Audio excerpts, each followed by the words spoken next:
بسم اللہ الرحمن الرحیم۔ مدنی لا یوٹیوب میں خوش آمدید۔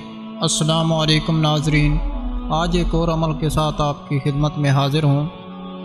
ناظرین، کیا آپ نے کبھی سوچا ہے کہ ایک سادہ سی دعا آپ کی زندگی کیسے بدل سکتی ہے؟ یہ بہت خوبصورت سوال ہے، اور واقعی ایک سادہ سی دعا میں حیرت انگیز طاقت ہو سکتی ہے۔ دعا صرف الفاظ کا مجموعہ نہیں ہوتی، بلکہ یہ دل کا ایک اخلاص بھرا پیغام ہوتا ہے۔ جب انسان سچے دل سے دعا کرتا ہے تو وہ دراصل اپنی کمزوری کو تسلیم کر کے ایک اعلیٰ طاقت سے مدد مانگتا ہے۔ یہی لمحہ انسان کو عاجزی، امید اور اندرونی سکون کا احساس دیتا ہے۔ کبھی کبھار ایک سادہ سی دعا دل کو ہلا کر رکھ دیتی ہے، راستہ کھول دیتی ہے جہاں اندھیرا ہو، اور انسان کو یاد دلاتی ہے کہ وہ اکیلا نہیں۔ ایسے لمحات میں جب سب کچھ دھندلا لگ رہا ہو، ایک چھوٹا سا جملہ جیسے یا اللہ، میرے دل کا حال تو جانتا ہے، میری رہنمائی فرما۔ زندگی کا ایک چھوٹا سا جملہ زندگی کا رخ موڑ سکتا ہے۔ وظیفہ اللہ کی رحمت اور برکت حاصل کرنے کا ایک روحانی ذریعہ ہے، خاص طور پر ان جوڑوں کے لیے جو اولاد کی نعمت کی تمنا رکھتے ہیں۔ وظیفہ واقعی اللہ تعالیٰ کی رحمت اور برکت حاصل کرنے کا ایک نہایت ہی مؤثر اور روحانی ذریعہ ہے، خاص طور پر ان جوڑوں کے لیے جو اولاد کی نعمت کے لیے دعا گو ہوتے ہیں۔ ایسے وظائف انسان کو نہ صرف روحانی سکون دیتے ہیں، بلکہ اللہ پر یقین، صبر اور امید کو بھی مضبوط کرتے ہیں۔ اولاد ایک عظیم نعمت ہے، اور جب کوئی جوڑا اس کے لیے تڑپتا ہے تو ان کی دعا میں ایک خاص شدت اور محبت ہوتی ہے۔ اولاد کی خواہش رکھنے والے جوڑوں کو جذباتی اور روحانی طور پر کئی چیلنجز کا سامنا ہوتا ہے۔ ہر ماہ نئی امید، پھر مایوسی، یہ سلسلہ ان کے ایمان اور صبر کی آزمائش بن جاتا ہے۔ اولاد کی خواہش رکھنے والے جوڑوں کے لیے یہ سفر صرف جسمانی نہیں، بلکہ گہرے روحانی اور جذباتی مراحل سے گزرنے کا نام ہے۔ ہر ماہ ایک نئی امید، پھر مایوسی، یہ ایک ایسا چکر ہے جو دل کو تھکا دیتا ہے، خود اعتمادی کو کمزور کرتا ہے، اور کبھی کبھار انسان کو اپنی دعا، اپنی عبادات، حتیٰ کہ اپنے آپ سے بھی سوال کرنے پر مجبور کر دیتا ہے۔ لیکن ایسے لمحوں میں اللہ کا وعدہ یاد رکھنا بہت ضروری ہوتا ہے۔ ان مع العسر یسرا، بے شک ہر تنگی کے ساتھ آسانی ہے۔ یہ آزمائش صرف درد نہیں دیتی بلکہ روح کو نکھارتی ہے۔ جو جوڑے اس سفر سے گزرتے ہیں ان کا رشتہ مضبوط ہوتا ہے، ان کی دعاؤں میں اخلاص بڑھتا ہے، اور ان کی عاجزی انہیں اللہ سے اور قریب لے جاتی ہے۔ روحانی طور پر سنبھلنے کے لیے کچھ چیزیں مددگار ثابت ہو سکتی ہیں۔ اللہ کے ساتھ تعلق مضبوط کرنا صرف دعا نہیں، بلکہ دل سے بات کرنا، جیسے دوست سے کرتے ہیں۔ نیت صرف اللہ کی رضا اور اولاد کی نیک تمنا۔ سورۃ مریم یا سورہ یوسف کی تلاوت، ان میں امید، صبر اور اللہ کی قدرت کی خوبصورت جھلکیاں ہیں۔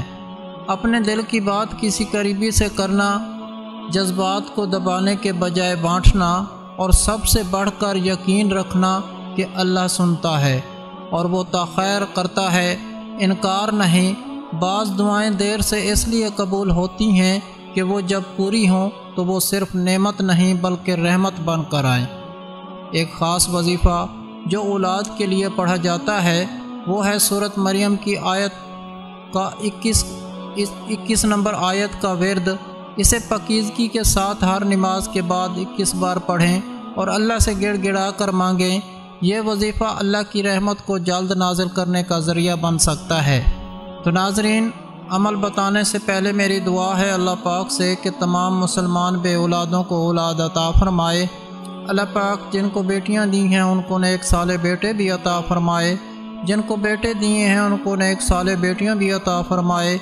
اللہ پاک اپنے پیارے حبیب حضرت محمد صلی اللہ علیہ وآلہ وسلم کے صدقے سے تمام مسلمان بے اولادوں کو نیک اولاد عطا فرمائے۔ اللہ پاک سب کی خالی جھولی اولاد کی نعمت سے بھر دے، آمین۔ آپ سب بھی کمنٹ میں ایک مرتبہ آمین ضرور لکھ دیں، کیا پتہ کہ کس کی آمین کس کے لیے قبول ہو جائے۔ اور اللہ پاک آپ کی دعا کو قبول کر لیں۔ ناظرین، سورۃ مریم کی آیت نمبر 21 واقعی ایک نہایت بابرکت اور مؤثر آیات ہے، خاص طور پر ان جوڑوں کے لیے جو اولاد کی نعمت کے لیے دعا گو ہیں۔ یہ آیت حضرت مریم کو خوشخبری کے وقت کہی گئی جب ایک ناممکن سی حالت میں اللہ نے انہیں اولاد حضرت عیسیٰ کا عطا کرنے کا وعدہ کیا۔ یہ آیت اس بات کی علامت ہے کہ اللہ کے لیے کچھ بھی مشکل نہیں۔ ناظرین، وظیفہ کچھ اس طرح سے ہے کہ ہر نماز کے بعد باوضو اور پاکیزگی کے ساتھ 21 بار سورۃ مریم کی آیت نمبر 21 کا ورد کریں۔ ورد کے بعد اللہ سے دل سے گڑ گڑا کر دعا کریں، زبان سے کم دل سے زیادہ مانگیں، اور اول اور آخر درود ابراہیمی پڑھنا بھی شامل کریں 3 یا 7 بار۔ وظیفہ کرتے ہوئے کسی مخصوص وقت کی پابندی ہو تو بہتر ہے، مثلاً فجر یا عشاء کے بعد۔ میاں بیوی دونوں اگر اکٹھے یہ عمل کریں تو اثر اور بھی بڑھ جاتا ہے۔ نیت صرف اور صرف اللہ کی رضا اور ایک صالح نیک اولاد کی طلب ہو۔ یقین رکھیے، اللہ جب عطا کرتا ہے تو وہ صرف اولاد نہیں دیتا بلکہ رحمت اور روشنی عطا فرماتا ہے۔ کئی جوڑوں نے اس وظیفے کو پڑھنے کے بعد اولاد کی نعمت پائی ہے۔ ایک خاتون نے 7 سال کے انتظار کے بعد 40 دن کے وظیفے کے بعد حمل ٹھہرانے کی خوشخبری سنائی۔ ماشاءاللہ، یہ سن کر دل خوش ہو جاتا ہے۔ ایسے واقعات ایمان کو تازہ کر دیتے ہیں اور دل کو یقین دلاتے ہیں کہ اللہ کی رحمت کبھی دور نہیں، صرف تھوڑا سا صبر اور اخلاص درکار ہوتا ہے۔ اگر یہ وظیفہ یا دعا آپ کے دل کو چھو گئی ہو تو اسے دل میں جگہ دیں، عمل کریں اور صبر کے ساتھ اللہ سے امید رکھیں۔ اپنے تجربات نیچے کمنٹس میں ضرور شیئر کیا کریں، شاید آپ کی بات کسی اور کے دل کا سہارا بن جائے۔ اور ایسی مزید روحانی ویڈیوز کے لیے چینل کو سبسکرائب کریں، بیل آئیکن دبا دیں تاکہ نئی ویڈیوز کی اطلاع آپ کو فوری ملے۔ اللہ آپ کی دعائیں جلد قبول فرمائے، آمین۔